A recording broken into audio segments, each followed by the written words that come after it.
আসসালামু আলাইকুম এভরিওয়ান, আমি শাবানা। তোমরা সবাই কেমন আছো? আমি তো খুব ভালো আছি। সকাল সকাল উঠে পড়েছি। আমি ভাবলাম মেয়েকে ফ্রেশ করবো। আর মেয়ে বড় হয়ে গিয়েছে, দেখো একা একাই ফ্রেশ হচ্ছে। আমি বলছি আমি করে দেবো, তাতে শুনবে না, তো ওকে একা একাকে ছেড়ে দিলাম।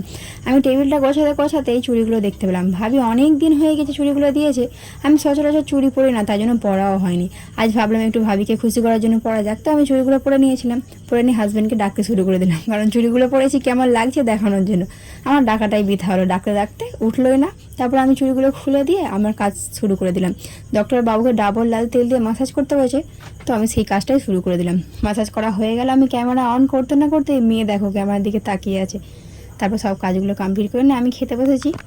শান্তিতে খেতেও দিচ্ছে না, দেখো আমার খাবারের জায়গা ধরে টানাটানি করছি। আমি তাড়াতাড়ি করে খেয়ে নিলাম, কারণ ওকে খাওয়াতে হবে। ওকে যদি খাওয়াতে বসে 1 ঘন্টা, তো তাই আমার খাওয়া হবে না। ওকে খাইয়ে দিয়ে ঘুম পাড়িয়ে দিলাম। আমার আগের ভিডিওতে একটা ভাই কমেন্ট করেছিল, তার নাম ফাহিম। তোমাকে অনেক ধন্যবাদ ভাই আমার ভিডিওতে কমেন্ট করার জন্য। সবাই ভালো থেকো, সকলকে বাই বাই।